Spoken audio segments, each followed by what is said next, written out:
Finalizado a participação do Fluminense no Mundial de Clubes, e eu vim gravar esse vídeo sobre a discussão mais inútil que eu já vi na internet sobre o Renato Gaúcho. As pessoas se perguntando: o Renato Gaúcho, ele é tão bom assim? O Renato Gaúcho, ele é muito bom, cara. Eu não imaginava que ele ia fazer isso com o Fluminense no Mundial de Clubes. Vocês que me seguem há mais tempo sabem que eu avisei que ia ser ruim de enfrentar o Fluminense do Renato Gaúcho. Eu gravei esse vídeo em abril. Eu tava lá em Maceió, eu tava viajando, eu liguei a câmera do meu telefone, botei o microfone e gravei pra vocês. Falando que, olha, vai ser ruim de enfrentar o Fluminense do Renato Gaúcho. Eu avisei, falta de aviso não foi. Criou-se uma discussão nos últimos dias sobre, caramba, o Renato Gaúcho ele é muito bom mesmo, né? Ele é muito bom treinador. Vocês descobriram isso em 2025. Em 2025 foi descoberto o fenômeno Renato Gaúcho. Isso só mostra, isso só mostra que o que o campo acaba dizendo nos resultados que acabam sendo gerados é o que controla a narrativa. O que o Renato Gaúcho fez nos últimos 10 anos no futebol brasileiro, poucos treinadores fizeram. Tirando ali o Abel Ferreira e o Jorge Jesus, nenhum outro treinador, que eu me lembre, entregou tanto igual a ele. Talvez o Cuca com o Atlético Mineiro naquela fase que o Atlético estava impossível, toda hora era pênalti pro Atlético Mineiro e o Atlético foi campeão. Porém, o Renato Gaúcho ele ganha uma Libertadores com um Grêmio que no papel não tinha jogadores absurdos, não tinha jogadores absurdos, né? Que depois que saíram do Grêmio, poucos conseguiram ter essa entrega, essa proporção de resultado em outros clubes, né? Imaginávamos que, por exemplo, o Luan no Grêmio, pós saída do Grêmio, iria entregar muito e jogar muito e simplesmente sumiu, né? Acabou sendo um passivo para o Corinthians, não entregou resultado quase que nenhum ao longo desses anos. Ou seja, aquela ideia que eu sempre falei para vocês, de que o Renato Gaúcho, ele olha pra cara de qualquer jogador e fala: meu irmão, você vai jogar bola. E o cara joga a bola na mão dele, é uma ideia que eu já falo há muito tempo e é uma coisa que a gente já viu no futebol brasileiro há muito tempo acontecer. O Grêmio só não foi campeão na mão do Renato Gaúcho com o Soares porque era 3, 4 jogadores bons e o resto era bagre. O resto era bagre. Você se irritava de ver o time do Grêmio jogar porque você via que era bem treinado, mas a capacidade técnica individual de cada jogador carecia em momentos importantes que o time que quer ser campeão brasileiro precisa ter para poder ser campeão. E você via o Soares com Ferreirinha e Vilha Sante fazendo um milagre. E os outros jogadores ali, aquela murrinha de sempre. E agora com o Fluminense, nós vimos que o Fluminense, ele, por exemplo, ele ganha do Internacional antes de ir para o Mundial de Clubes e ganha muito bem lá no Beira-Rio. O Internacional ele passa por essa fase difícil, mas é um time no papel muito bom, muito, muito, muito bom. E é curioso porque os times do Roger, eles começam bem e depois vão declinando. Não sei porquê. O Internacional é mais um deles. No caso do Renato Gaúcho, no Mundial de Clubes, o Fluminense surpreendeu. Talvez dos 4 clubes brasileiros que foram para lá, esperava-se menos do Fluminense e foi o que mais entregou. E foi o que mais entregou. Um jogo e uma vitória heróica contra a Internazionale. A Internazionale não viu a bola, não viu a cor da bola. Foi muito inteligente o Renato Gaúcho de colocar 3 zagueiros, uma coisa que eu imaginava que o Felipe Luiz deveria fazer contra o Bayern de Munique. Meu irmão, não tem como jogar de pau a pau com eles, de igual para igual. Eles são mais fortes e conseguem aproveitar melhor as oportunidades dos erros. Colocava o Danilo de líbero ou colocava o Léo Ortiz de líbero com Danilo caindo de um lado, Léo Pereira do outro e com 2 alas e fazia um ferrolho ali para poder conseguir aguentar o Bayern de Munique e jogava por 1, 2 bolas só. O Rangers deveria ter feito isso, jogou de igual para igual, errou 4 vezes e tomou 4 gols. O Fluminense foi impecável contra a Internazionale, foi impecável contra o Al Hilal e acabou aí fazendo então um mata-mata acima do que imaginávamos que iria acontecer com o Fluminense. E eu falava pra galera, falava assim, olha, eu espero que o Fluminense chegue na final. E aí pegou um Chelsea que controlou o jogo do início ao fim.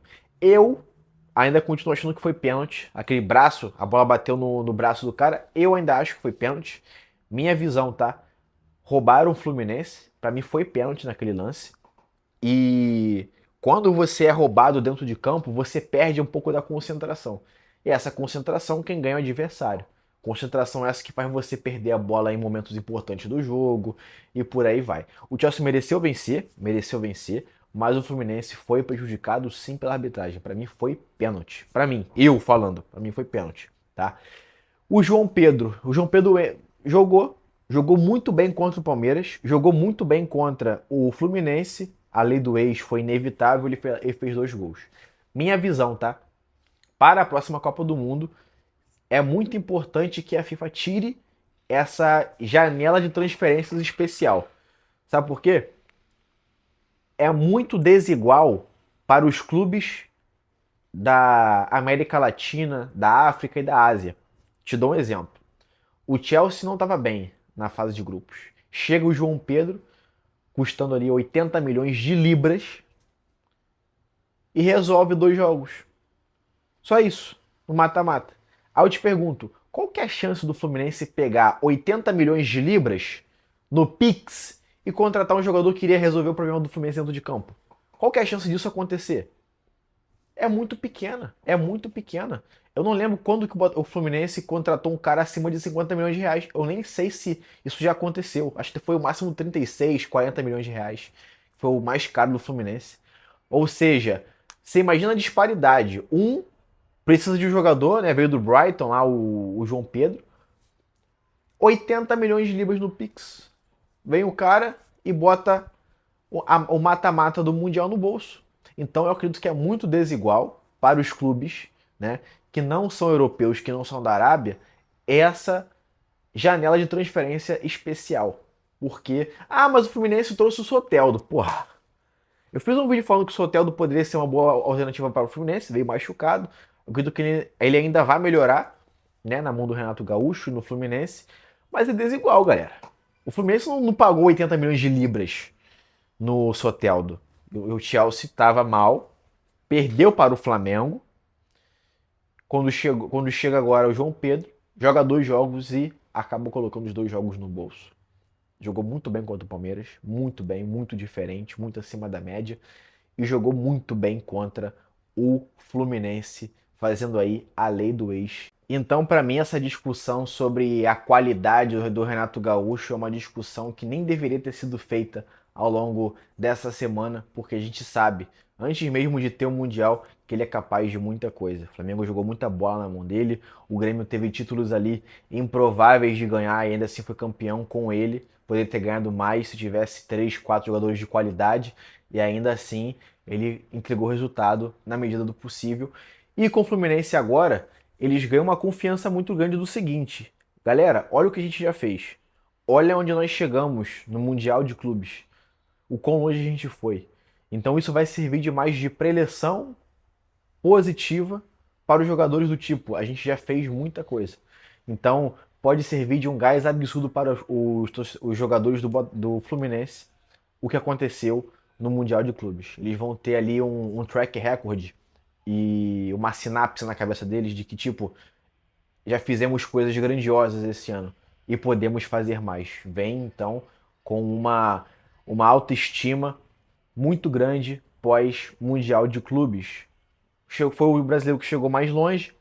O Palmeiras, muita gente contestando o Abel Ferreira, depois que foi eliminado pelo Chelsea. Crise no Flamengo durante uma semana. Vocês viram aí Mickey, Boto, Pedro saindo do Flamengo e por aí vai. Durante uma semana foi essa crise. E o Botafogo demitiu o técnico. Ou seja, apenas o Fluminense acabou saindo ileso na questão do pós-mundial. Foi o pós-mundial mais tranquilo dos outros 3 times do Brasil foram aí tensos. Na medida do possível foram diferentes. O Flamengo teve aquela turbulência, o Palmeiras teve um questionamento do Abel Ferreira e agora do Flamengo teve aquela crise interna que de vez em quando dá sempre. O Botafogo demitiu o seu treinador e colocou um outro no lugar. O que espera do Fluminense para os próximos meses? Provavelmente a galera do Fluminense vai estar muito mais motivada e sabendo que pode alcançar coisas maiores esse ano. Então o Fluminense vai vir muito mais forte para a disputa das competições que ela está competindo e podemos ver aí o Fluminense sendo campeão de alguma coisa grande esse ano com o Renato Gaúcho. O que você acha? Você duvida da capacidade de Renato Gaúcho? Eu nunca duvidei e você sabe muito bem disso.